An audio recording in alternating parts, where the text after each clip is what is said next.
बोल, बोलेगी नहीं अब? धीरे धीरे आ रही थी आपकी आवाज, मैंने तो बोला। हाँ, आती नहीं है, कोई बात नहीं, छोड़ो। अभी मैं एक रिसर्च पढ़ रही थी, उसमें लिखा था कि हफ्ते में 2 दिन ही नहाना चाहिए, रोज नहीं नहाना चाहिए, साइंटिफिकली कहा गया है ये। मैं कहा बहुत बढ़िया, ये सर्दियों में घर वालों को दिखाया जाएगा। है ना? एक तो कम बखत ठंड, उसमें रोज नहाओ, कितना डिफिकल्ट टास्क है कि नहीं? ये मैम। तुम मातम जैसे ये मैम। बोल लो कुछ। संडे खराब गया तुम्हारा? मेरा तो अच्छा चला गया। तो मजा आएगा तुम चिढ़ाने में, है? मूवी देखी मैंने। मजा। मूवी मैंने भी देखी। कौन सी? वो लक्ष्मी। लक्ष्मी मैंने देख रखी है। लक्ष्मी देखी तूने? यूट्यूब पे थी ना? दो मैम टीवी पे आई थी। लक्ष्मी तो काफी इंटेंस मूवी है, वही वाली लक्ष्मी, कुछ और देख लिया है? मैम अक्षय कुमार की। अच्छा, ये नहीं। वही मैं सोच रही हूँ, लक्ष्मी कैसे घर वालों ने देखनी थी, काफी इंटेंस मूवी है। नहीं, मैं जिस लक्ष्मी की बात कर रही हूँ वो उसकी है, चाइल्ड अब्यूज के ऊपर है वो। चाइल्ड अब्यूज में एक्चुअली बच्चे को उस उसके घर वाले बेच देते हैं, और फिर उसके बाद वो उसको प्रोस्टिट्यूशन में उठा के ले जाते हैं। उसकी स्टोरी है वो, रियल लाइफ से इंस्पायर्ड। तो वो लक्ष्मी में था, वो देख लिया तूने, वो यूट्यूब पे है। वो काफी इंटेंस मूवी है, लेकिन बहुत अच्छी कास्ट है उसकी, बहुत अच्छी परफॉर्मेंस है। तो दूसरी वाली मैंने देखी थी, उसका साउथ इंडियन वर्जन देखा, जो लक्ष्मी तो कह रही है ना।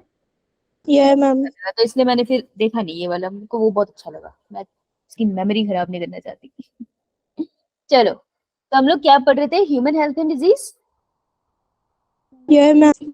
तो आज हम इस टॉपिक को पीछे का सारा हो गया हमारा, एड्स, कैंसर, ये मैम। ये मैम। पूरा खत्म हो गया है ना? वो इम्यूनिटी पूरा कर लिया हमने, कोई पार्ट तो नहीं रहता? कर नो लिया था। मैम। ठीक है। तो ह्यूमन हेल्थ एंड डिजीज में अब रहता है bacterial, fungal, helminth, protozoan, viral disease. देखो, वायरल डिजीज में आपको कॉमन कोल्ड पढ़ना है, एड्स वायरस, एचआईवी वायरस आप ऑलरेडी पढ़ चुके हो, बच गए। ठीक है। फंगल डिजीज में आपको सिर्फ एक ही पढ़ना है, रिंगवॉर्म। तो रिंगवॉर्म एक ही डिजीज आपको पढ़नी है, वो भी इजी है। आपको जिस पे ध्यान देना है वो bacterial disease, helminth disease and protozoan disease, इन तीनों पे आपको आज ध्यान देना है। तो आज ये खत्म हो जाएगा। कल हम लोग आज आपका प्रोटोजोन में वैसे मलेरिया रह जाएगा मोस्ट प्रोबेबली। तो कल हम जो बचेगा उसे खत्म करेंगे, और इसके बहुत सारे पीवाईक्यूज लगाएंगे, ठीक है? ये मैम। ये मैम। सो मेक श्योर कि कल आप चैप्टर रिवाइज करके आना, तो हम बहुत सारे पीवाईक्यूज एक साथ लगा लेंगे, ठीक है जी? बस ये मैम। ये मैम। तो आज मैं कोशिश करूंगी मैं आपको उसकी थ्योरी कंटिन्यूएशन में करा दूं, ताकि फिर हम पीवाईक्यू कल लगा पाए, राइट? आज इसके पीवाईक्यू नहीं लगाएंगे, ओके? ये मैम। आइए, यस मैम। देखो, टर्म्स है जो आपको बहुत अच्छे से पता होनी चाहिए। जब मैं कहती हूँ इन्फेक्शियस डिजीज, उसको ही हम कम्युनिकेबल डिजीज कहते हैं। ये टर्मिनोलॉजीज नीट के पर्सपेक्टिव से बहुत इंपॉर्टेंट है, ये कंफ्यूज करती है। तो इन्फेक्शियस का मतलब कम्युनिकेबल, इसका क्या मतलब होता है? कैसी डिजीजेस है जो 1 person to another person। Spread from one person to another? Example बता। Eye flu. हाँ, आई फ्लू, और cold. Eye flu, yes, cold and covid, right? शाबाश। नॉन इन्फेक्शियस डिजीजेस को ही हम नॉन कम्युनिकेबल कर कहते हैं। तो नॉन नॉन से याद रख सकते हो, है ना? नॉन कम्युनिकेबल डिजीजेस का एग्जांपल बता। जो एक इंसान से दूसरे इंसान में ऐसे नहीं स्प्रेड होती है, मैंने छींक दिया स्प्रेड हो गया, हमने शेयरिंग कर ली किसी चीज की स्प्रेड हो गई। हाँ डायबिटीज। बेटा, एक इंसान से दूसरे इंसान में एड्स फैल सकता है ना, through sexual intercourse. Diabetes. Diabetes, हाँ वेरी गुड, शाबाश। डायबिटीज और कैंसर, है ना? छूने से कैंसर थोड़ी फैलता है। कुछ लोग मानते हैं, ये मिथ है अभी भी सोसाइटी में, ऐसा होता नहीं है। तो ये पता होना चाहिए, राइट ना? पैथोजन क्या है? जो डिजीज कॉज करते हैं। और एंटीजन क्या है? ऐसे पैथोजन जो बॉडी में जाके आपके इम्यून सिस्टम को जगा सकते हैं, है ना? बी सेल, टी सेल को एक्टिवेट कर रहे हैं। तो जो इम्यून सिस्टम को जगाते हैं उसको एंटीजन कहते हैं, ठीक है? So these are some common terms which you should know. Clear सबको? ये मैम। ये मैम। एनसीईआरटी खोलो और मुझे ये फटाफट इस चैप्टर में ढूंढ के बताओ। स्टार्टिंग में है हेल्थ, कहाँ लिखा है, कौन सा पेज नंबर है? मैम 130। 130 पे, कौन सा पेज? 146। ये देखो, वहाँ कह रहा है 130, कह रहा है 146। तुम मुझसे एनसीईआरटी उठवाओगे? ये पैराग्राफ देखो कहाँ स्टार्टिंग में होगा, मैम 130 पेज की फर्स्ट लाइन। 146 की पेज की फर्स्ट लाइन। तो हो सकता है आपकी बुक अलग अलग एडिशन है। तो देखो आपके स्कूल में पूछा जा सकता है, बहुत बेसिक डेफिनेशन है, व्हाट इज अ हेल्थ। आप क्या कहते हो हेल्थ क्या है, और आप कैसे कहते हो कि कोई इंसान हेल्दी है। तो ये डेफिनेशन कंप्लीट, आजकल कॉन्सेप्चुअल क्वेश्चन आते हैं ना नीट में, तो वो आपसे पूछ सकते हैं। तो ये बहुत इंपॉर्टेंट पॉइंट है कॉन्सेप्चुअल क्वेश्चन के हिसाब से कि देखो हेल्थ क्या है। हेल्थ वो है, या हेल्दी इंडिविजुअल वो है जिसके पास 3 चीजें हैं। ठीक है, तो 3 थिंग्स याद रखनी है आपको हेल्थ के साथ। पहला, हेल्थ इज ए कंडीशन जहां पर आप कह सकते हो कि एक इंसान फिजिकली फिट है। फिजिकली फिट मतलब हाथ पर सब सही सलामत है, बढ़िया से वर्क कर रहे हैं। मेंटली फिट है, मेंटली फिट है मतलब कोई डिप्रेशन नहीं है, कोई सेकंड थॉट्स नहीं है, क्लियर है उसको क्या करना है क्या नहीं। And social wellbeing, social wellbeing का मतलब है कि नॉर्मली लोगों से बात कर सकता है, घर वालों से बात करनी कर सकता है, मार्केट जाकर सामान लाना ला सकता है, इंटरेक्ट कर सकता है नॉर्मली। तो अगर कोई इंसान फिजिकली भी ठीक है, मेंटली भी ठीक है, सोशली भी ठीक है, तब हम उसको हेल्दी बोलते हैं। तो हेल्दी सिर्फ ये नहीं होता कि डाइट ठीक है, हेल्दी का मतलब मेंटली और सोशल वेलबींग भी होता है। तो नीट आपसे ये पूछ सकता है कि हेल्दी पर्सन है विच ऑफ द फॉलोइंग। तो ये तीनों चीजें होगी तब हम कहेंगे कि कोई हेल्दी है या नहीं। ठीक है, ये मैम। तो Yeah, इन ma'am. इस लाइन को और इसी स्टेटमेंट को ऐसे अंडरलाइन करो, ये बहुत इंपॉर्टेंट लाइन है। 9th की 10th की बुक में भी मेंशन है ये, आप यहाँ लिखिए। डन, ये मैम। Yes ma'am. आइए अब चलते हैं आगे। अब हम करेंगे बैक्टीरियल डिजीज। देखो जो नीट एनसीईआरटी है वो अच्छा, बैक्टीरियल डिजीज से पहले कुछ टर्म्स है जो आपको पता होनी चाहिए। देखो एनसीईआरटी बहुत सारी डिजीजेस मेंशन करती है लेकिन डिस्कस कुछ करती है। तो जो डिस्कस करती है वो मैं आज डिस्कस करूंगी, जो उसने मेंशन करी है मैं तुम्हें बताऊंगी वो बनाते कैसे हैं। हम उसका चार्ट बना के लाएंगे, फिर मैं कल कवर कराऊंगी। ठीक है, तो ये आप में से मैम। किसी Yeah, एक ma'am. एक के होमवर्क को दिखा के हम उसे कवर कर लेंगे, राइट। लेकिन ये बाकी बच्चों को खुद ही करना पड़ेगा, मैं किसी को लिख के नहीं दूंगी। ठीक है जी, तो जो होमवर्क करके आएगा उसको खैर मैं इम्प्रूव कर दूंगी। सो इन्फेक्शियस डिजीजेस मतलब communicable, non infectious, non communicable. अब क्रॉनिक और अक्यूट डिजीज का क्या फर्क है, क्या फर्क होता है, क्या लगता है, कोई आइडिया? No ma'am. नहीं, देखो जब कॉमन कोल्ड मैम होता है, क्रोनिक डिजीजेस जो लंबे समय तक चलती रहे, जैसे 1 साल 2 साल या उससे भी ज्यादा, लेकिन या मतलब लाइफ टाइम। और एक्यूट डिजीजेस होती है जो शॉर्ट टर्म के लिए, जैसे common cold, fever. Very good Aryan, बिल्कुल ठीक। क्रॉनिक डिजीजेस होते हैं जो लॉन्ग टर्म चलती है, और एक्यूट डिजीजेस होती है जो शॉर्ट टर्म चलती है, जैसे कि कॉमन कोल्ड। तो शॉर्ट टर्म है, आपको हुआ 1 हफ्ते में खत्म भी हो जाता है, ठीक हो जाता है। शॉर्ट टर्म डिजीजेस जब क्योर हो जाएगी ना, तो क्योर होने के बाद नो साइड इफेक्ट्स। कभी ऐसा होता है कि कोल्ड खत्म होने के बाद तुम्हारी बॉडी में परमानेंट डिफॉर्मिटी रह जाए, ऐसा हुआ कभी? No, ma'am. ऐसा तो नहीं ना हमेशा पेट में दर्द रहता है, सिर में दर्द रहता है, ऐसा नहीं होता। तो इसके क्योर होने के बाद कोई साइड इफेक्ट नहीं रहते। लेकिन क्रॉनिक डिजीज क्या होती है, एक तो लॉन्ग टर्म होती है, लंबे समय तक चलेगी, ठीक है, महीनों भर चलेगी या सालों भर चल सकती है, हो सकता है जिंदगी भर भी चल जाए। तो वो होती है लॉन्ग क्रॉनिक डिजीजेस। ऑल्सो अगर क्रॉनिक डिजीज मान लो ठीक होगी, उसके बाद भी आफ्टर क्योर भी उसके साथ क्या होता है, वो कुछ ना कुछ छोड़ जाती है, साइड इफेक्ट्स लेफ्ट। जैसे जब कोविड हुआ, तो जिन लोगों को कोविड हुआ ना, कोविड ठीक होने के बाद भी डिफॉर्मिटीज रहेगी। जैसे मुझे कोविड हुआ तो मेरा सेंस ऑफ स्मेल वीक हो गया है, अब मैं जल्दी से स्मेल नहीं कर पाती चीजों को। तो घर में अगर गैस लीक हो रहा हो, मुझे स्मेल नहीं आती है उसकी अंटिल वो बहुत ज्यादा लीक हो चुका हो। तो ऐसे हम कहते हैं कि this is a chronic disease, जो ठीक भी हुई लेकिन उसके बाद भी वो बहुत इफेक्ट देगी, अपना इफेक्ट हमेशा रखती है बॉडी के अंदर, ठीक है, कुछ ना कुछ खराब करेगी। जैसे कैंसर है, किसी का कैंसर ठीक भी हो जाए, शरीर में कोई ना कोई डिफॉर्मिटी रह जाती है ना, इम्यूनिटी बहुत कम हो जाती है, ऑर्गन्स डिस्ट्रॉय कर जाती है वो। So those are the chronic diseases, and acute disease are the छोटी वाली डिजीज। ठीक है, ये ma'am. Yeah, ma'am. Yes ma'am. Term बहुत इंपॉर्टेंट है। एंड गुड आर्यन, बहुत अच्छे से एक्सप्लेन किया तुमने। चलो अब बैक्टीरियल डिजीजेस में जो हम पढ़ेंगे टाइफाइड और निमोनिया, लेकिन एनसीईआरटी मेंशन करता है cholera, bubonic plague, dysentery and diphtheria. इन चारों के नोट्स आपको खुद बनाने हैं, कैसे बनाने हैं वो मैं आपको आज सिखाऊंगी। ठीक है, ये ma'am. Yeah, ma'am. Yes ma'am. देखो सबसे पहले हम करेंगे टाइफाइड। टाइफाइड को ही हम एंटेरिक फीवर कहते हैं। देखो अगर आपने 11th में डाइजेशन वाला चैप्टर पढ़ा था, डाइजेशन एंड एब्जॉर्प्शन, ये मैम। Yeah, ma'am. वहां पे एक टर्म आती थी सकस इंटेरिकस, याद है किसी को? सकस इंटेरिकस सुना था? नहीं, चलो। Yes ma'am. सकस इंटेरिकस बेसिकली साइंटिफिक नाम था किसका? Small intestine. नहीं, स्मॉल इंटेस्टाइन का नहीं था, पर इधर आंसर बहुत क्लोज है। किसने बोला ये? Ma'am सीजल। Sejal, good. Secretions of small intestine, जो स्मॉल इंटेस्टाइन सिक्रीट करता था ना, उसको हम कहते थे सक्कस इंटेरिकस। ठीक है, खाने को डाइजेस्ट करने के लिए, क्योंकि आपकी बॉडी में जो फाइनल डाइजेशन ऑफ फूड होता है ना, वो स्मॉल इंटेस्टाइन में ही होता है, और लास्ट जो केमिकल उसमें वर्क करते हैं वो सक्कस इंटेरिकस ही होते हैं। ठीक है, तो सक्कस इंटेरिकस में ये जो वर्ड है ना, entericus, this is related to small intestine. तो जहां ये तुमको वर्ड मिल जाए, समझ जाना स्मॉल इंटेस्टाइन से रिलेशन है। अब देखो, सक्कस इंटेरिकस की तरह ये वर्ड है ना, इंटेरिक, तो इंटेरिक का मतलब है that they are going to talk about small intestine, right. तो टाइफाइड किसकी कंडीशन है? टाइफाइड हमारे पास बीमारी है जो होती है स्मॉल इंटेस्टाइन में। ये बात क्लियर है?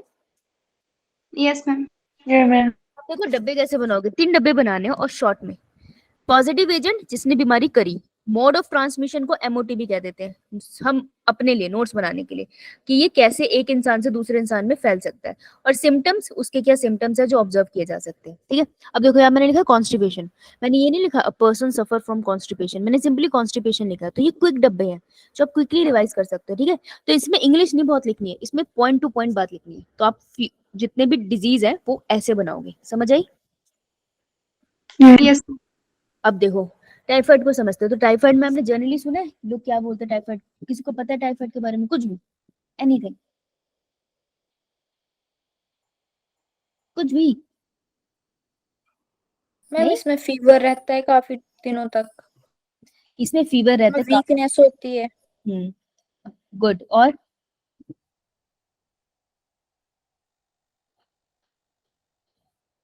गुड गुड गुड, शाबाश, बहुत सही पॉइंट बोला है इसने, फीवर रहता है। देखो पॉजिटिव एजेंट क्या है? This is a bacterial disease, तो बैक्टीरिया करता होगा, है ना। तो टाइफाइड एक बैक्टीरिया करता है जिसका नाम है सैल्मोनेला टाइफी। तो मुझे टाइफाइड तो याद रह जाएगा ना टाइफी से, है ना। तो ये तो याद हो जाएगा, राइट। इंटेरिक फीवर तुमको याद करना पड़ेगा कि स्मॉल इंटेस्टाइन में होता है। This is a gram negative bacteria. अब पॉजिटिव और नेगेटिव तो जब कभी ग्राम ट्रेनिंग करेंगे हम साथ तब बताऊंगी, अभी के लिए से याद करना पड़ेगा। अभी ट्रांसमिट कैसा होता है? ये ट्रांसमिट एक से दूसरे में जाता है through faeco oral route. Faeco oral route का मतलब है, फीको का मतलब है फीसिस। तो मान लो कोई इंसान है जिसको टाइफाइड हुआ है, ठीक है, तो जब वो उसके स्मॉल इंटेस्टाइन में रहता होगा बैक्टीरिया, तो बैक्टीरिया के पार्टिकल अगर आपको पता है कि जो स्मॉल इंटेस्टाइन होता है वो जाके किस में खुलता है? Guinness. नहीं बेटा, small intestine intestine? Open into large intestine.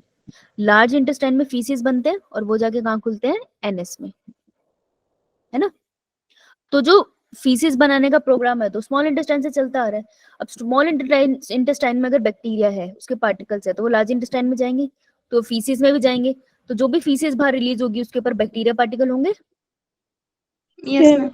है ना। So these are the faeces, और इसमें बैक्टीरिया के पार्टिकल है, राइट। अब इसके ऊपर मक्खियां भी बनाते हैं, अगर ये ढंग से डिस्पोज ऑफ ना हुआ हो तो इसके ऊपर मक्खियां भी बनाएगी। मक्खियां क्या होती है? कैरियर होती है। मक्खी इसके ऊपर आई, उसने अपने पंखों पे पैरों पे से लगा लिया, फिर मक्खी उड़ के गई, और ये कहाँ गई? या तुम खड़े होके समोसे खा रहे थे, ठीक है, इसने कहा अच्छा समोसे खा रहा है, मैं समोसे पे बैठूंगी, समोसे पे बैठूंगी, अरे अरे मैं समोसे पे बैठूंगी, बैठती है ना मक्खियां, ये बैठ गई। जब ये बैठेगी ना, तो ये जो बैक्टीरियल पार्टिकल है ना समोसे पे दे देगी, तुम्हें थोड़ी पता चलेगा, माइक्रोस्कोपिक स्ट्रक्चर है, इसने कंटेमिनेट कर दिया। अब तुम जब इसे खाओगे तो वो ओरल हो गया, माउथ तक गया, तो फीसिस से माउथ तक जाता है bacteria, this is called as faeco oral route. ठीक है, तो टाइफाइड ऐसे फैलता है, गंदे पानी से और खाने से। तो कंटेमिनेटेड मतलब जो अब गंदा हो चुका है, तो खाना ऐसे कंटेमिनेट हो गया, this is a contaminated food. ठीक है, ऐसे ही पानी भी कंटेमिनेट होता है और उसके थ्रू ये फैलता है। तो टाइफाइड गंदगी में फैलता है, टाइफाइड की खासियत होती है। ठीक है जी। अब इसके सिम्टम्स क्या होते हैं? सिम्टम्स है इसका कॉन्स्टिपेशन। तो ऐसा क्यों है कॉन्स्टिपेशन हो रही है? कॉन्स्टिपेशन मींस फीसिस ढंग से पास नहीं हो रही। तो होगा क्या, ये जो स्मॉल इंटेस्टाइन है ना, यहाँ पे आके बहुत सारे पार्टिकल आ जाते हैं बैक्टीरिया के, और ये क्या करते हैं? स्मॉल इंटेस्टाइन की वॉल खाने लग जाते हैं। वॉल खाने लग जाएंगे क्योंकि उनको भूख लगी है। जब वो खाएंगे तो उसमें क्या हो जाएंगे? छोटे छोटे पोर्स। तो पोर्स होने को हम कहते हैं परफोरेशन।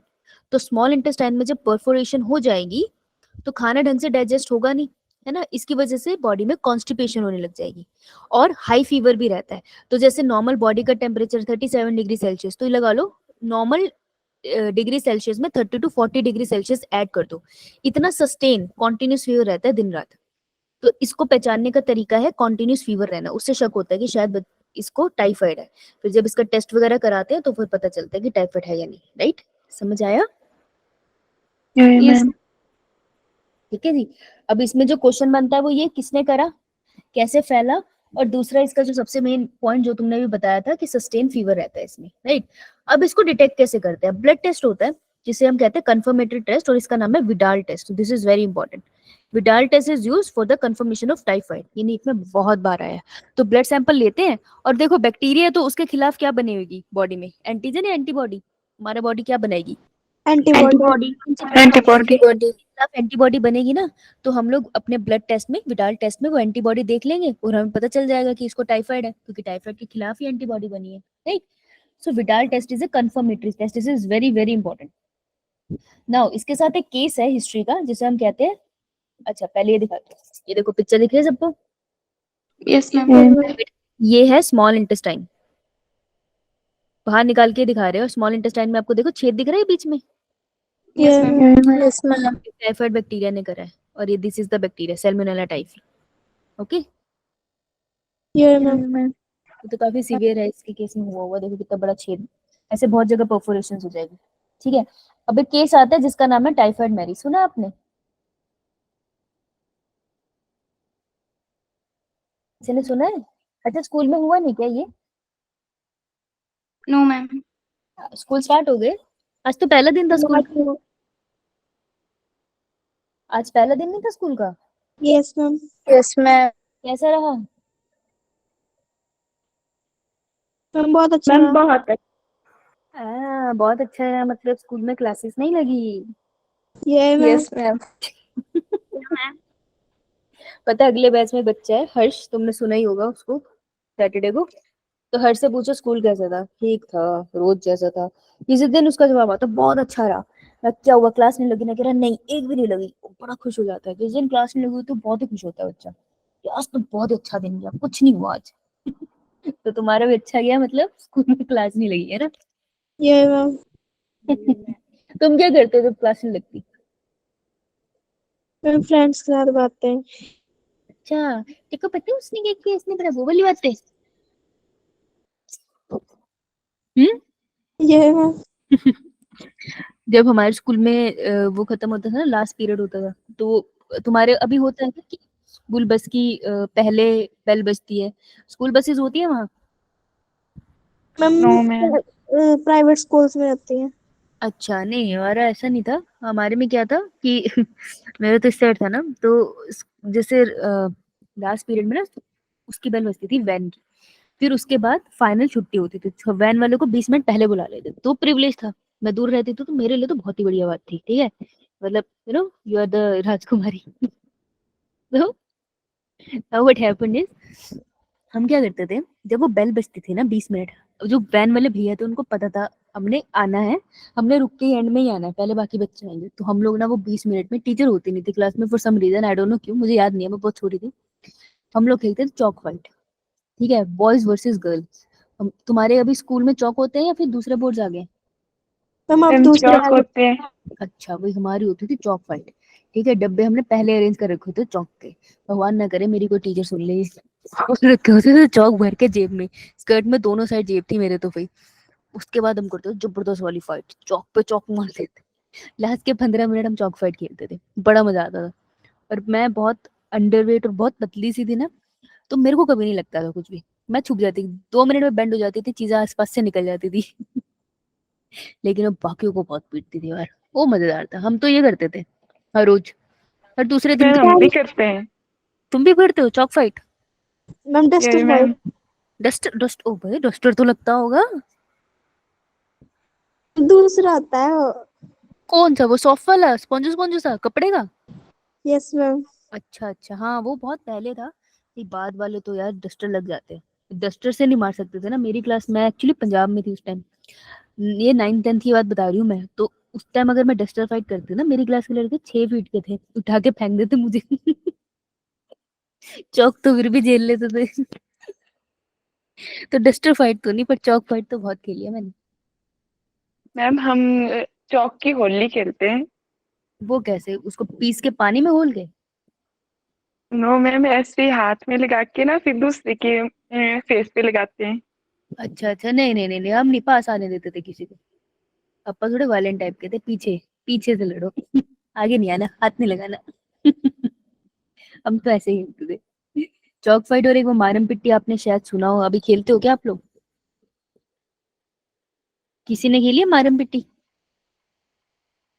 नहीं, नो मैम। लड़की No, भी नहीं ma'am. खेलती क्या? अच्छा, वो उसमें होता है कि सारे सर्कल बना लेते हैं और बीच में एक की डेन होती है। अगर ज्यादा बड़ा सर्कल है तो दो की होती है। तो हर कोई उसे, जैसे बॉल होती है या फिर डस्टर हो गया आपका, वैसे बॉल लेते थे, बास्केटबॉल लेते थे हम एक्चुअली, और मारते थे। तो जैसे मैंने मारा, सेंटर वाले को बॉल लगी तो अब मैं सेंटर में जाऊंगी और वो बाहर आ जाएगा। तो आपका काम होता था उस बॉल से बचना, ठीक है, क्योंकि बॉल बहुत जोर से पड़ती थी हर डायरेक्शन में। वो मैं जीतती थी हमेशा, मेरे को पड़ती नहीं थी तो मैं मारती बहुत थी। चल एनीवेज, तुमने मेरी हिस्टोरिकल किस्से सुन ली। देखो, ये लड़की दिख रही है आपको प्यारी सी, ये Yes, ma'am. Yeah, ma'am. इनका नाम मैरी मलेन है ये लेजेंड है अमेरिका की। बेसिकली इनका नाम टाइफाइड मैरी रख दिया गया था। सो ये कुक थी। ये क्या करती थी, प्रॉब्लम क्या थी इनके साथ कि इनको टाइफाइड था पर इन्हें पता नहीं था। ठीक है, तो ये क्या करती थी कि जब भी वॉशरूम से आती थी ना, ये हाथ से इसे नहीं धोती थी, तो इनके फीसिस में बैक्टीरिया आ जाते थे टाइफाइड के, और फिर उन्हीं हाथों से ये खाना बना देते थे। तो सोचो, खाने में चले गए। मैम। अब Yes, ma'am. जिसने खाया उसको टाइफाइड हो गया। Yes, ma'am. ऐसे Yes, होगी ma'am. फैमिलीज की डेथ। अब ये बहुत पुराना टाइम है, ब्लैक एंड व्हाइट, भाई यहाँ पर इतनी मेडिकल फैसिलिटी थी नहीं, फैमिलीज की डेथ हो गई, इन्होंने नौकरी छोड़ के दूसरी जगह ज्वाइन कर ली, फिर आगे किसी फैमिली की डेथ हो गई, तो ऐसे ना केसेस फैलते रहे। तो फाइनली पुलिस ने इन्वेस्टिगेट किया कि इन सभी केसेस में एक चीज कॉमन है, किसी को समझ नहीं आया कि डेथ क्यों हुई लोगों की, पर सभी केसेस में एक चीज कॉमन थी कि घर में कुक ये थी। तो फाइनली उन्होंने इनकी टेस्टिंग करी, जब इनकी पूरी टेस्टिंग करी तो पता चला कि इन्हें टाइफाइड है। तो इनके टाइफाइड होने की वजह से और अनक्लीननेस की वजह से सबको टाइफाइड हो गया और सबकी डेथ हो गई, बट इनकी नहीं हुई, ये बच गई। फिर इनको रखा अलग और इनको सजा भी हुई। फिर इनको इन्फॉर्म किया गया कि आप आज के बाद, मतलब जज ने अपना वो दे दिया स्टेटमेंट कि आप अब खाना नहीं बना सकते, it's not allowed to you, ठीक है।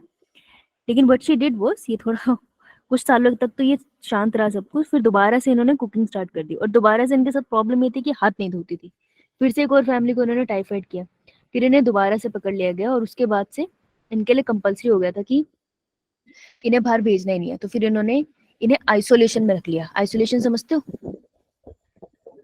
Yes, ma'am. ये मैम। क्या होता है आइसोलेशन?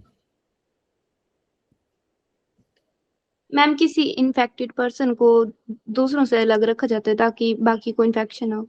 हाँ, जैसे कोविड के टाइम पे बहुत हुआ ना, आइसोलेशन में रखा गया, तो वैसे ही इनको आइसोलेशन में रख दिया गया। तो for rest of her life ये आइसोलेशन में ही रही थी, लोगों से दूर।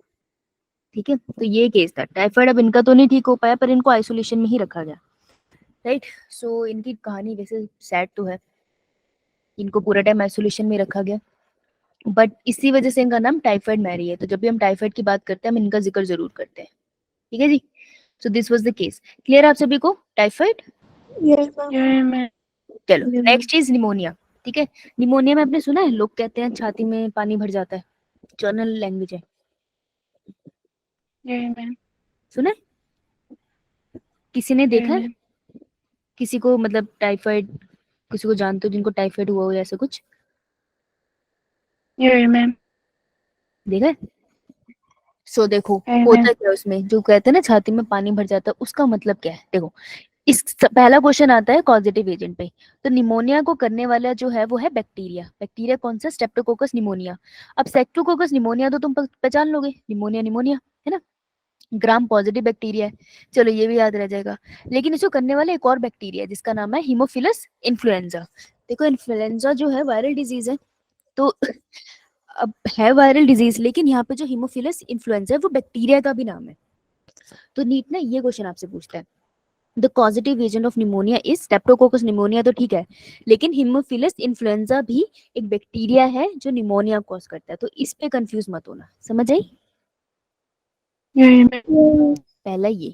अभी फैलता कैसे है, मान लो ये है हमारा राज, राज को था निमोनिया, राज ने छींक दिया और हाथ आगे हैंकी नहीं रखा या हाथ नहीं रखा, तो राज के जो पार्टिकल्स थे वो एयर में गए, उसका जो सलाइवा था एयर में गया, और उसी के अंदर क्या पड़ा होगा, निमोनिया के पार्टिकल भी होंगे, बैक्टीरियल पार्टिकल।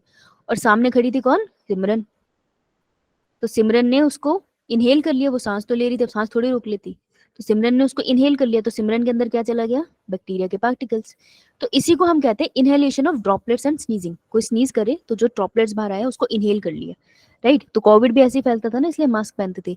तो निमोनिया भी ऐसे फैलता है। तो this is a respiratory tract infection. Respiratory tract का क्या मतलब होता है, वो ट्रैक्ट जो रेस्पिरेशन में काम आता है। तो ह्यूमन के केस में क्या होता है, अगर आपको याद है, मैं यहाँ बना रही हूँ, ध्यान से देखना, ठीक है। सबसे पहले आती है आउटर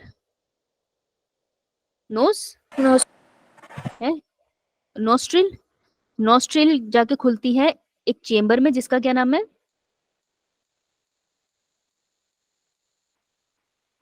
अरे फिजियोलॉजी खराब तुम्हारी, नेजल चेम्बर। नेजल चेम्बर पीछे जाके खाने में खुलता है, जो एयर और खाने के लिए कॉमन पैसेज है। क्या नाम है इसका Esophagus. बेटा? ईसोफेगस सिर्फ खाने के लिए होता है, एयर के लिए नहीं होता। सबका खराब है ये। ईसोफेगस इसके पीछे होता है। अभी तो गले पे हाथ लगा, ईसोफेगस थोड़ी आ जाएगा यहाँ पे। ऊपर तुम्हारा कौन सा है, गले पे हाथ लगा, आवाज में फर्क आ रहा है ना। तो कैसे बोल रही हूँ, गला छू रही हूँ तो आवाज डिफरेंट है। सो दिस इज दिस पार्ट जहाँ पे खाना और हवा दोनों नहीं, दोनों ओपन होता है। This is known as larynx, sorry pharynx. This is a pharynx, common passage for food and air. लिख लो भाई, किसी को नहीं आता ये। कॉमन पैसेज है ये, खाने के लिए भी एंड एयर के लिए भी, फूड प्लस एयर। अब आगे जाके अह, अलग हो जाता है। खाने वाली पाइप ईसोफेगस से पीछे निकल जाती है, आगे निकलती है आपकी आवाज वाली पाइप। इसको हम बुलाते हैं लैरिंग्स। और लैरिंग्स जाके, larynx is also known as voice box, ठीक है। लैरिंग्स आगे जाके खुलता है ट्रैकिया में। ट्रैकिया को हम बुलाते हैं विंड पाइप। इसमें कार्टिलेजिनस रिंग होते हैं, जिसको आप अभी छू सकते हो, छू के देखो, टेढ़ा मेढ़ा लगेगा गर्दन पे, दैट इज ट्रैकिया। तो ट्रैकिया आपका कंडक्टिव जोन है। अब ट्रैकिया ऐसे जाके दो पाइप में टूट जाता है, बाइफर्केशन कहते हैं इसको, दो में टूटना। और वो टूट के जिसमें एंटर करता है, that is known as lungs. तो अब आपके लंग्स स्टार्ट होते हैं, ठीक है, दिस इज लंग्स। तो ट्रैकिया से टूटता है, ठीक है, और वो छोटी छोटी पाइप्स में टूट जाता है। ये पाइप्स को ब्रोंकी कहते हैं। लास्ट में जाके ब्रोंकियोल्स होती है, जो बहुत पतली पतली होती है। और उसके एंड में एक स्वेलिंग होती है, जिसको क्या बुलाते हैं, alveoli. alveoli, right? So these are the alveoli. Alveoli is the site of gaseous exchange. आपके एनवायरनमेंट से जो ऑक्सीजन आई है, आप एल्वुलाई के थ्रू अपने ब्लड में रहते हो और ब्लड से कार्बन डाइऑक्साइड छोड़ते हो, ठीक है। सो ये जो इन्फेक्शन है, ये रेस्पिरेटरी ट्रैक का इन्फेक्शन है, इस पूरे ट्रैक का। तो होता क्या है इसमें, ये एल्वुलाई को इन्फेक्ट करता है, मतलब बिल्कुल जहां पर एक्चुअल में गैसेस एक्सचेंज है उसको इन्फेक्ट करता है। तो होगा क्या, if this is an alveoli, दिख रही है आपको एल्वुलाई, Yeah, ma'am. तो एल्वुलाई के अंदर पानी भर जाता है, जैसे पस नहीं होती वैसा। अब अगर इसमें पानी भर गया तो ऑक्सीजन कैसे ट्रांसपोर्ट होगा यार, ऑक्सीजन पानी में ठहरेगा। Oxygen is very bad in dissolving in water, अच्छे से डिजॉल्व होता भी नहीं है वो, ठीक है। तो अगर मैंने यही कर दिया, यहाँ सारी जगह पानी भर दिया, तो डेफिशिएंसी हो जाएगी ना ऑक्सीजन की बॉडी में, कार्बन डाइऑक्साइड बढ़ यस जाएगा, राइट। तो देखो, जब डेफिशिएंसी हो जाएगी ऑक्सीजन की बॉडी में, तो आपके नेल जो है वो ब्लू ग्रेइश कलर के होने लग जाएंगे। नेल्स का कलर बदल जाता है, वो बताता है कि आपकी बॉडी में कितना ऑक्सीजन है या नहीं, ठीक है। तो ऑक्सीजन की डेफिशिएंसी से नेल्स चेंज हो जाएंगे और इसमें बहुत सारी प्रॉब्लम खड़ी हो जाएगी, right. So this is known as pneumonia. तो जब कहते हैं ना छाती में पानी भर गया है, तो कहना ये चाहते हैं कि एल्वुलाई में पानी भरा है। समझ आया? Yes Yeah, ma'am. ठीक है, क्लियर सबको? Yeah, ma'am. Yeah, ma'am. लिख लो इसे।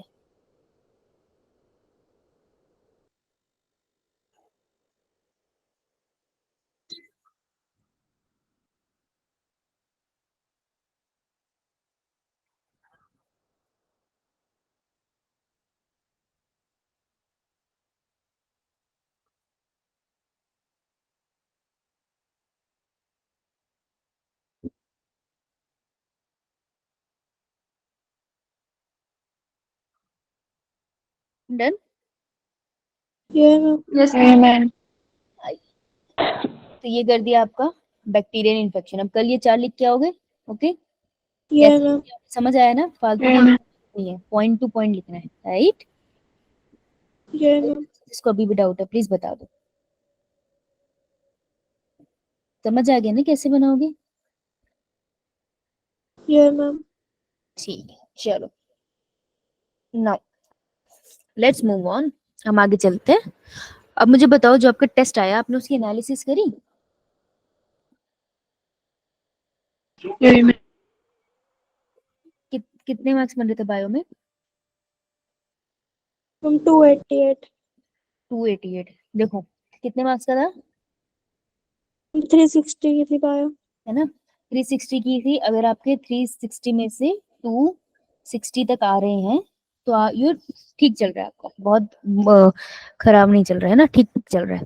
इससे ऊपर आने चाहिए, इससे कम नहीं आने चाहिए। तो इससे कम किसी के आ रहा है तो भाई वो दिक्कत में है, ठीक है। Now you are in problem, क्योंकि इससे कम आना इज नॉट राइट, क्योंकि बायो ही तो स्कोरिंग है ना सबसे ज्यादा। तो आपको अपने पेपर एनालिसिस करना है। तो क्या करो, जो भी आपकी कॉपी है, पहले तो अलग अलग कॉपी में कुछ भी मत लिखना, नोट्स सही से बनाना। नोट्स बहुत इंपॉर्टेंट है, ये बात को सीरियसली लेना। नोट्स बहुत इंपॉर्टेंट है, कहीं पे कुछ मत लिखा करो। तो अपनी कॉपी अलग करो पहले तो। अब पिछले वाले नोट्स छोड़ो, पहले ये कॉपी अलग करो, ठीक है। अब क्या करो, उस कॉपी में स्टार्टिंग में 3 पेज छोड़ दो या एंड में, और वहां पे क्या लिखो, अपने टेस्ट के स्कोर लिखो। जैसे कि इस बार तो मेजर टेस्ट था, तो इस बार लंबा टेस्ट था। जैसे इसके आगे 360 में से टू कितने थे, 88 288। उसने लिख लिया यहाँ पे, उसको पता चल गया मेरे 288 है। अब अगले ये टेस्ट देगी संडे को, तो यहाँ डेट लिख लियो कौन सा टेस्ट है, यहाँ डेट लिख ले और यहाँ पे चैप्टर का नाम लिख ले, ठीक है। तो मान लो अगले टेस्ट में इसके आगे 100, बायो सिर्फ बायो लिखी है, ठीक है। 13 जो जो टेस्ट हुआ था उसमें चैप्टर यहाँ लिखे, उसमें इसके आगे 90। अगले जो टेस्ट हुआ उसमें इसके आगे 180। तो उसको इतना समझ आ जाएगा देख के कि जो मेरा वीक चैप्टर है ना वो ये है। तो मेरे को जिसको सबसे ज्यादा पढ़ना है वो ये रिवाइज करना है। तो जब भी इसका स्कूल में टेस्ट होगा या कोई भी टेस्ट होगा, पहले ये रिवाइज करेगी, फिर सेकंड में इसको रिवाइज करेगी, और थर्ड में लास्ट वाले को करेगी। तो ये होती है इंडिविजुअल एनालिसिस, बहुत जरूरी होती है। तो अपने टेस्ट के स्कोर्स को चैप्टर वाइज अब एनालाइज करना स्टार्ट कर दो, क्योंकि आपकी अब 2 यूनिट्स कंप्लीट हो गई है ना। तो अब आपका सिलेबस मैम। बहुत ज्यादा आगे हो चुका है, राइट? समझ आया कैसे करना है? यही मैम। ये मैम। तो मेक श्योर आप इसको करो, ठीक है जी। चलिए आगे बढ़े। यही मैम। ये मैम। हाँ बोलो क्या हुआ। ओके चलिए आगे चलते हैं। नेक्स्ट डिजीज इज, ये देखो ये निमोनिया है। तो ये निमोनिया में अगर आप एक्सरे लोगे ना तो कुछ इस तरीके के दिखेगा। देखो उसके लंग्स में आपको एक स्पेसेस दिख रही है अलग से, यहाँ पानी यही भरा है, मैम। सारे पानी भरी हुई एरियाज है, तो अलग से दिख जाएगा। तो डॉक्टर को एक्सरे से पता चल जाता है कि यहाँ पे निमोनिया हो रखा है।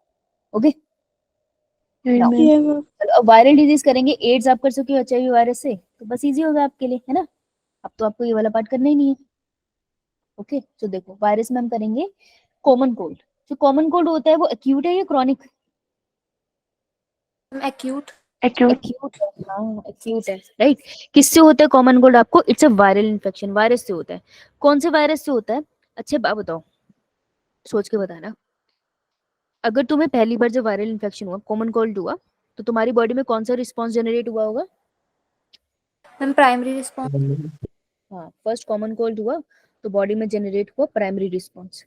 प्राइमरी रिस्पॉन्स होगा तो उसने मेमोरी सेल्स बनाए होंगे, नो ये मैम। मैम। मेमोरी सेल्स बन गए। अब जब सेकंड टाइम तुमको कॉमन कोल्ड हुआ लाइफ में, तब कौन सा रिस्पॉन्स हुआ? Secondary Second. Response. Secondary response. अगर सेकेंडरी रिस्पॉन्स था तो तुमको तो कुछ फील नहीं होना चाहिए था ना, तुम तो बीमार नहीं पड़ने चाहिए थे, बॉडी ठीक हो जानी चाहिए थी। पर हुआ ऐसा? नो तुमसे मैम। No ma'am. होता है ना कोल्ड। ऐसा क्यों? क्योंकि इस बार भी तुम्हारा प्राइमरी रिस्पॉन्स ही आया। ऐसा क्यों?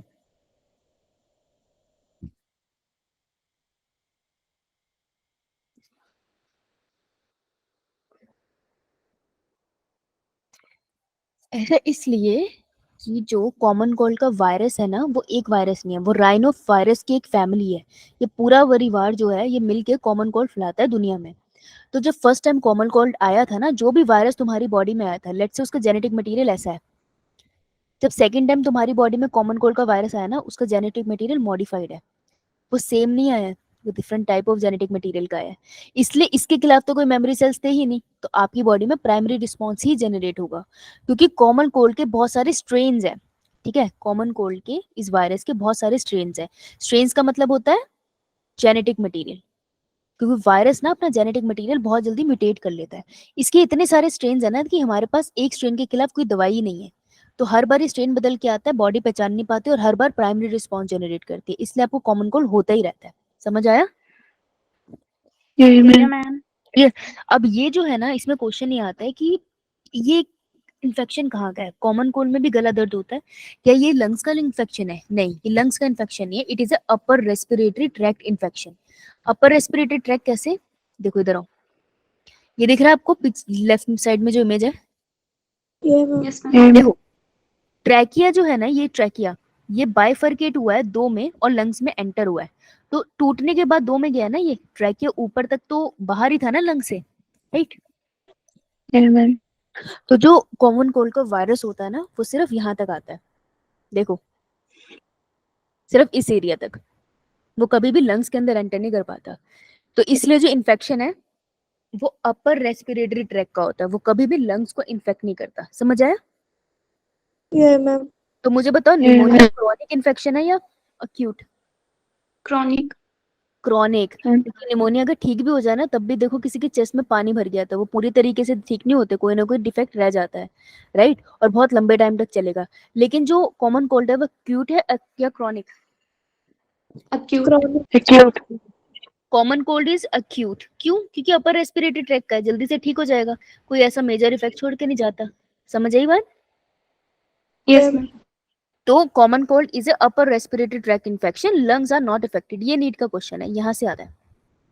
ये भी एरिजोल इफेक्ट शो करता है। एरिजोल का मतलब है किसी ने छींका और ड्रॉपलेट जाकर दूसरे में चली गई, तो ये जो ड्रॉपलेट्स की फॉर्म में जा रहा है ना, इसी को एरिजोल इफेक्ट कहते हैं, ठीक है। ड्रॉपलेट से इन्फेक्शन होना होता है, क्या है आप सबको पता है, रनी नोज हो जाती है, नाक बहने लग जाती है, नो कफ होता है, गले में बलगम होती है, नेजल कंजेशन होता है, मतलब नाक बंद हो जाती है, सोर थ्रोट होता है, गले में दर्द होता है, 3 से 7 दिनों तक रहता है।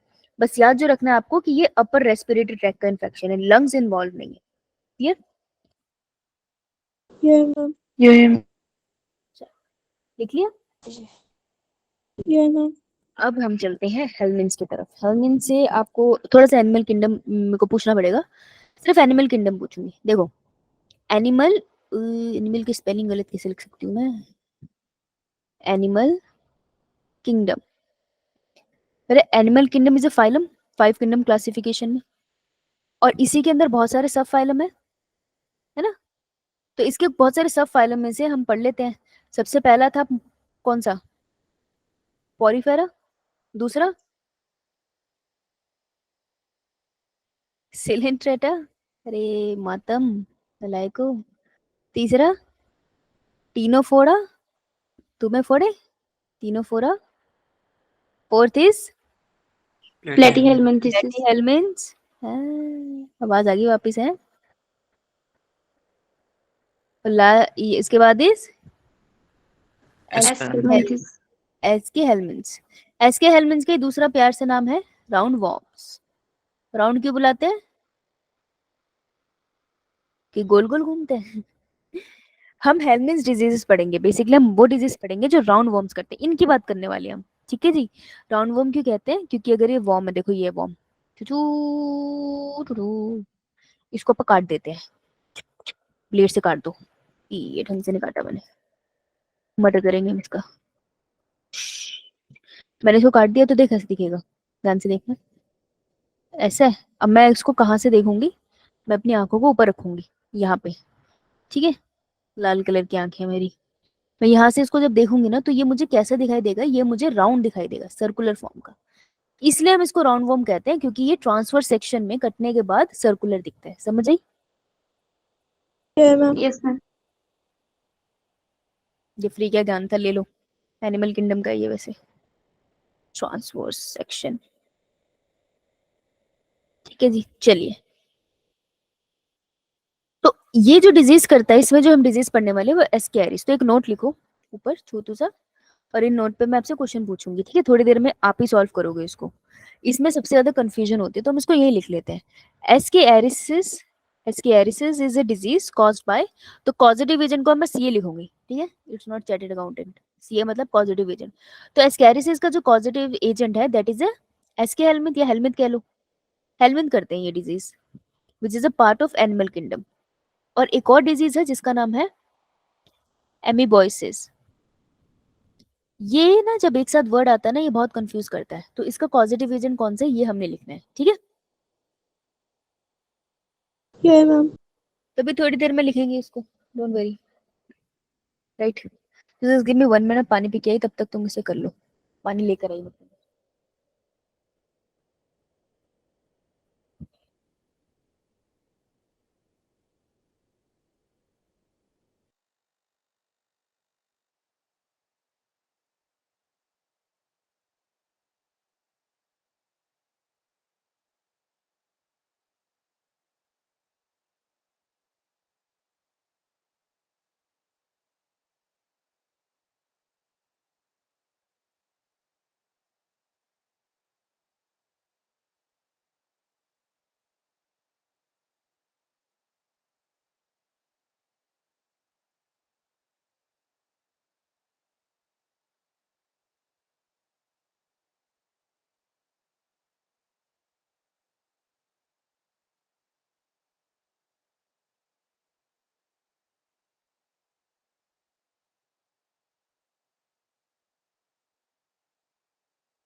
हाँ जी बेटा, लिख लिया।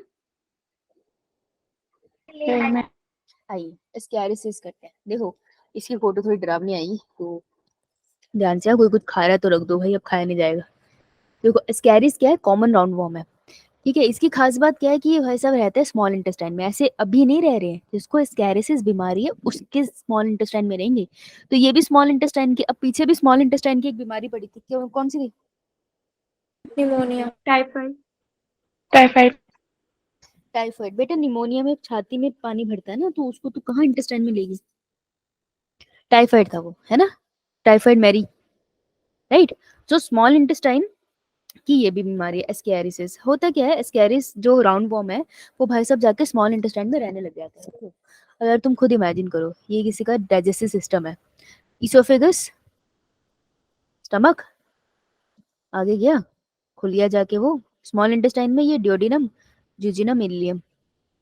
स्मॉल इंटेस्टाइन के बाद हमारी स्टार्ट हो जाती है लार्ज इंटेस्टाइन, और फाइनली ये लार्ज इंटेस्टाइन जाके खुल जाती है किसमें?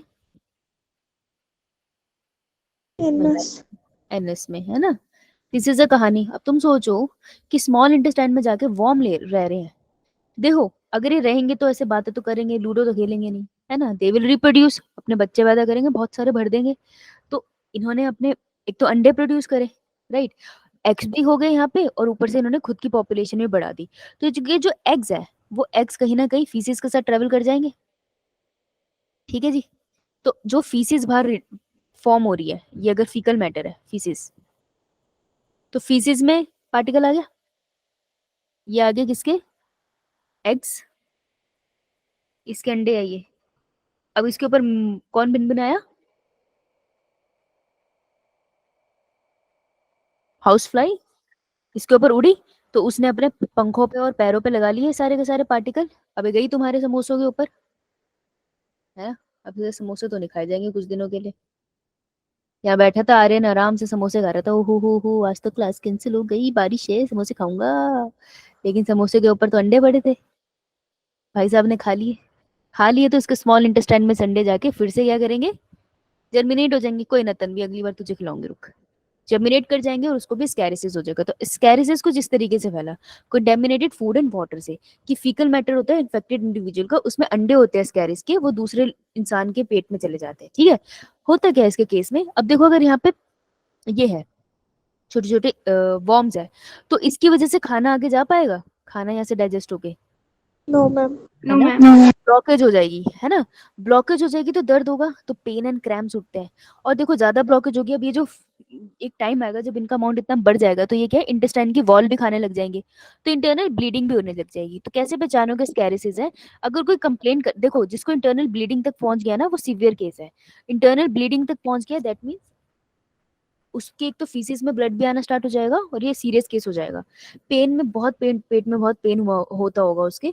तो ये कुछ सिम्टम्स है जिससे आप पहचानोगे स्कैरिस है, राइट। तो यहाँ आके देखते हैं, देखो दिस इज द स्कैरिस। ये क्या किया है, ये आपको स्मॉल इंटेस्टाइन के अंदर का पिक्चर है, इनसाइड व्यू है ये उसका। तो आपको स्कैरिस दिख रहा है इसके अंदर, एक एक स्कैरिस, yes ma'am. This is an स्कैरिस, ठीक है। और अगर आप इस पिक्चर में देखोगे तो this is a small intestine. कहाँ गया यार, रेड कलर है इसमें, मुझे भी दिख रहा, रुको। So this entire thing is small intestine, हाथ में पकड़ रखा है डॉक्टर ने, ठीक है। सो दिस इज स्मॉल इंटेस्टाइन, और उसके अंदर अगर आप ध्यान से देखोगे तो आपको ये दिखाई दे रहा है स्कैरिसिस, यस मैम। Yes ma'am. सारे स्कैरिसिस। तो इसमें कितना ज्यादा भर गया है ना, कितनी ज्यादा ब्लॉकेज होगी इसके इंटेस्टाइन में, right. So this is case of ascariasis, जो आप देख रहे हो, हंड्रेड्स ऑफ थाउजेंड्स में नंबर हो जाता है, इतना बढ़ जाता है, ठीक है जी, clear. Yes So ma'am. this is the first case of roundworms, disturbing case. Next case is elephantiasis. Elephantiasis इसलिए क्योंकि इसमें appearance हाथी के पैर जैसे हो जाती है, इसलिए हम इसको elephantiasis कहते हैं। ये भी हमें वर्म से होता है, क्योंकि हम पढ़ कौन से वर्म से रहे हैं, कौन से वर्म पढ़ रहे हैं? Round round. हाँ, Roundworm. किस फाइलम में आते हैं वो? एस्केलमिंथिस।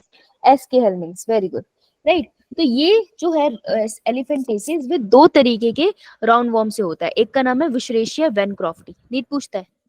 दूसरे का नाम है वुशरेशिया मिलाई, ठीक है जी। जिसको हम कॉमनली फिलेरियल वॉर्म भी कहते हैं, इसलिए इस डिजीज को फिलेरिएसिस भी कहते हैं। तो इन दोनों पॉजिटिव एजेंट्स की वजह से होता है एलिफेंटेसिस, जिसका नाम फिलेरियसिस भी है। ठीक है, अब इसमें होता क्या है कि जैसे कोई भी इंसान है, लेट्स से दिस वन, ठीक है, तो ये ना इसकी बॉडी में एंटर कर जाएगा, वॉर्म के एग्स एंटर करेंगे और वो जाके इकट्ठे हो जाते हैं लोअर एब्डोमेन में, उनकी फेवरेट साइड है ये। और लोअर एब्डोमेन में ना वो ब्लड वेसल्स में नहीं इकट्ठे होते, वो इकट्ठे होते हैं लिम्फ वेसल में। तो तुमको याद है lymph is a yellow colour fluid जो बनता था बॉडी में। Yes ma'am. Yeah, अब ये लिम्फ वेसल में जाके इकट्ठे हो गए।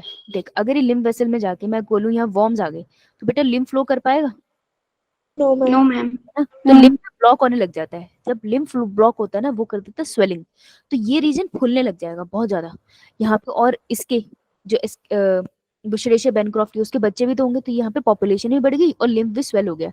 इस वजह से जो लोअर ग्राउंड रीजन है ना, वो बिल्कुल स्वेल हो जाता है और ऐसा लगता है कि हाथी की टांग जितना स्वेल हो गया। इसलिए इसको एलिफेंटेसिस कहते हैं। So it cause gross deformity. Deformity मतलब कोई भी गड़बड़ी हो जाना, ग्रॉस मतलब बहुत ही एक्सट्रीम लेवल पे गड़बड़ी हुई है इन लोअर एब्डोमेन। तो याद रखना, lower part of the body की ये डिजीज है, लोअर में होती है। अब लोअर में तो प्राइवेट पार्ट भी होता है, तो प्राइवेट पार्ट में इन्फेक्शन होगा, बिल्कुल होगा, हो सकता है, पॉसिबिलिटी हो सकता है किसी में ना भी हो, पर मोस्टली देखा गया है कि हो जाता है। तो it may include groin region मतलब प्राइवेट पार्ट, तो उनमें भी स्वेलिंग हो जाएगी। तो ऐसे इंडिविजुअल फर्टाइल रहेगा या इनफर्टाइल? इनफर्टाइल। इनफर्टाइल, क्योंकि अगर उसकी टेस्टिस बच भी गई तो उसकी पीनस अगर स्वेल होगी तो वो इंसेमिनेशन तो नहीं कर पाएगा ना सही से, तो ये इनफर्टिलिटी लीड कर सकता है। ठीक है, अब इसके वेक्टर कौन है? वेक्टर का मतलब वो जो इस फिलेरियल वॉर्म को के अंडों को एक जगह से दूसरी जगह लेके जाता है, तो that is a Culex mosquito. This is a need special question. Culex mosquito is a vector जो क्या करता है, फिलेरियल वॉर्म के अंडे एक इंडिविजुअल से दूसरे इंडिविजुअल में ले जाएगा। समझ आई बात? Yeah, ma'am. Yes ma'am. तो देखो, मच्छर है काटने से, दिस इज अ फीमेल ना, फीमेल मस्कीटो ही काटती है। ऐसा क्यों है कि फीमेल मस्कीटो ही है जो ब्लड सक करती है, मेल तो फूलों का रस पीते हैं, ऐसा क्यों? ये मत बोल देना मेल बहुत साऊ होते हैं।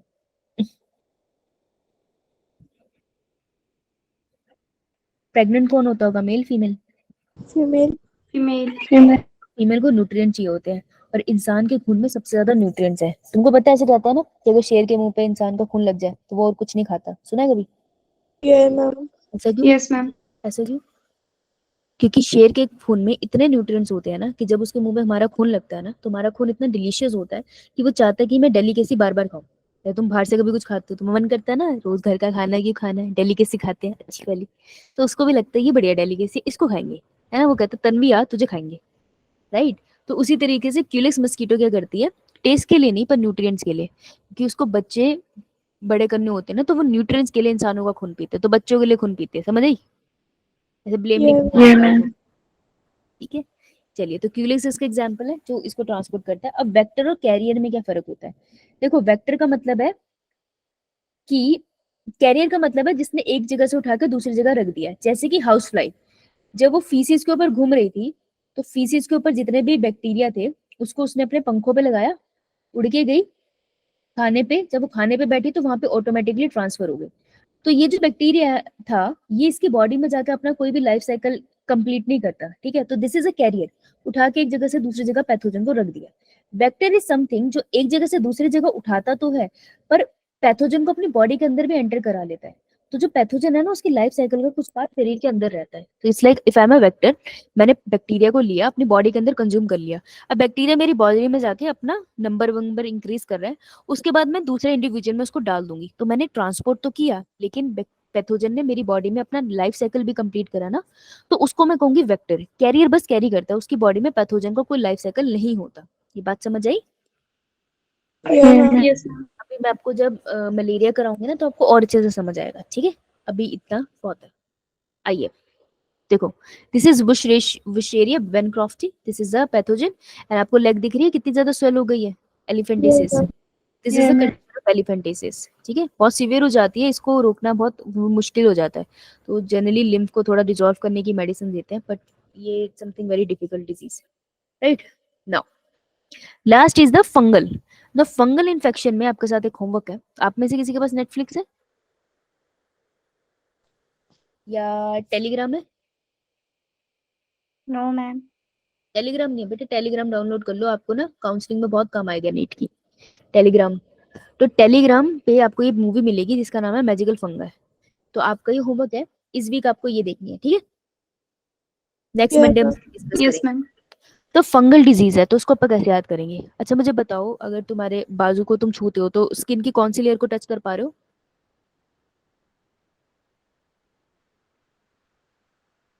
बाजू को छू रहे हो तो स्किन की कौन सी लेयर को छूते हो।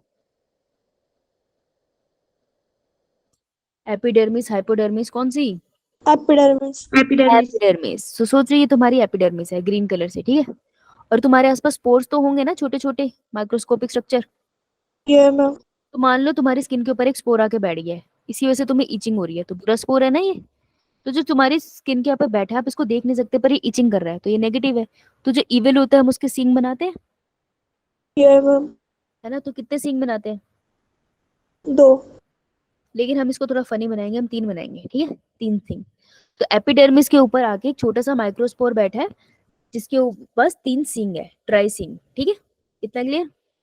Yeah, ma'am. Yes ma'am. देखो अब कैसे करना है इसे।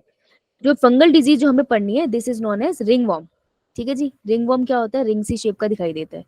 ये करता कौन है, इसके कॉजेटिव एजेंट है 3, तीनों में से कोई भी कर सकता है। पहला है एपी, देखो इसे, एपिडर्मेटिफाइटोन। एपिडर्मेटिफाइटोन आपको याद रह जाएगा एपिडर्मिस से। दूसरा है आपके पास माइक्रोस्पोरम, माइक्रोस्पोरम आपको याद रह जाएगा माइक्रोस्पोर से। और तीसरा है आपके पास ट्राइकोफाइटोन, ट्राइकोफाइटोन का मतलब है इसके पास 3 सींग है, तो ट्राई से आपको याद रह जाएगा ट्राइकोफाइटोन, राइट। Yeah, ma'am. तो इस Yeah, निमोनिक ma'am. को याद करने की कोशिश करना, तीनों के नाम नीट में आते हैं।